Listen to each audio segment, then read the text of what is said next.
Bueno, cuando hablamos de accesibilidad, lo que estamos refiriendo es pensar todos los espacios, los entornos, los productos, los servicios que sean amigables para el conjunto de la población. Estamos reconociendo entonces que la diversidad de la condición humana. Somos todos distintos, tenemos cosas que nos hacen únicos y tenemos que estar preparados como sociedad para dar respuesta a todos. En principio, justamente eso, reconocer la diversidad humana. No podemos seguir pensando espacios o diseñando viviendas, por ejemplo, como para dar un caso más típico, para solamente un ideal de persona de, no sé, 30 años, joven, todas sus buenas condiciones de salud, y pensarlo hasta como una cuestión estática, porque envejecemos, porque podemos tener un accidente y en algún momento podemos tener alguna dificultad en la movilidad, y nuestros espacios tienen que ser acordes y estar a la altura, o sea, pueden tener que quizás ser adaptados también en el tiempo. Por ahí no se hace todo accesible desde el vamos, pero puede ser adaptable. Hay una cuestión muy importante a tener en cuenta en cuestiones de costos, por ejemplo, que es algo que incide mucho en lo que es la construcción. Si un espacio se piensa accesible desde el vamos, desde el momento cero, la incidencia en el costo de esa construcción va a estar más o menos entre un 6 y un 7%. Pero si tenemos que adaptarlo sobre una obra ya hecha, esa incidencia va a ser casi de un 23-27%, lo cual es realmente muy costoso modificarlo.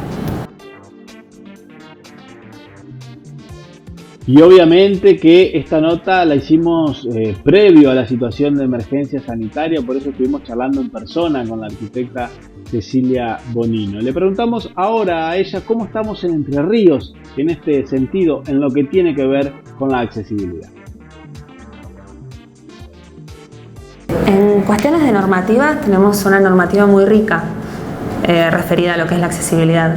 De hecho, todo lo que se pensó en función de la Semana de la Accesibilidad es en conmemoración también del aniversario de la Ley Nacional de Accesibilidad, la 24.314, que se sancionó el 15 de marzo de 1991.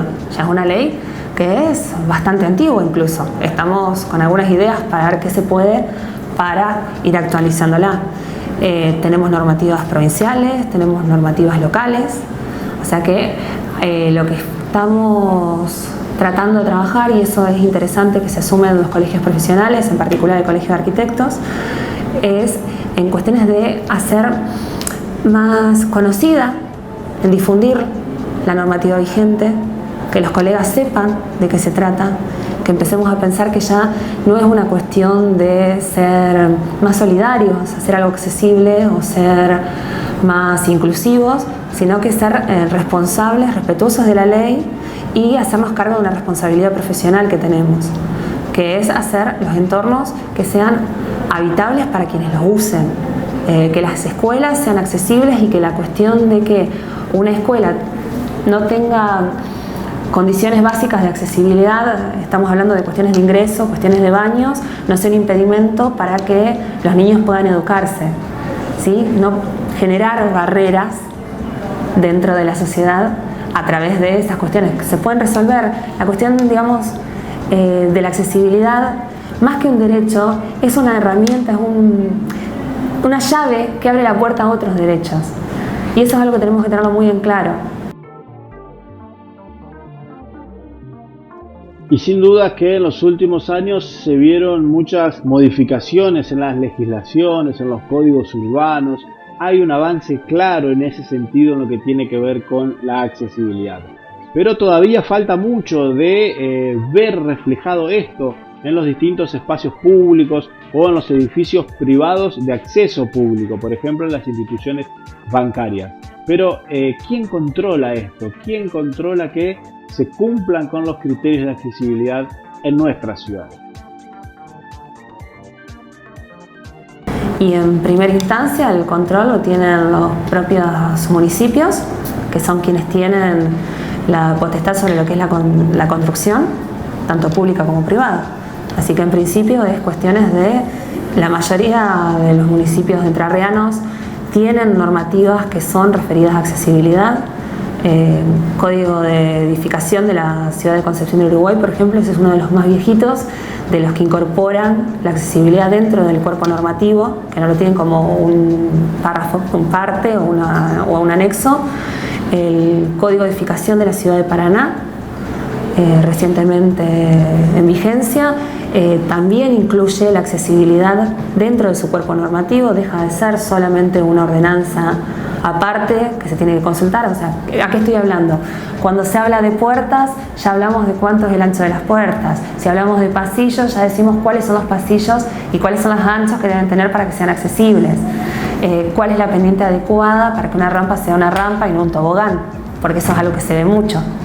O sea, no es solamente, que eso es romper también un poco el imaginario que hay, que todo se resuelve con una rampa. Si la rampa no tiene la pendiente adecuada, que es entre un 6 y un 8%, es un tobogán, es un obstáculo en realidad, porque termina siendo más peligrosa que el escalón en sí. Y le preguntamos también a la arquitecta Bonino en relación a los distintos problemas que nos encontramos en relación a la accesibilidad cuando recorremos las distintas ciudades de la provincia de Entre Ríos. Nos encontramos que todavía no son ciudades amigables, no son ciudades accesibles, ¿sí? Tenemos también alguna cuestión en lo que es, por ejemplo, la accesibilidad urbana, que nuestras ciudades entrerrianas tienen una topografía que es muy particular, donde por ahí la rampa de molde, la rampa típica, no es fácil de implementar.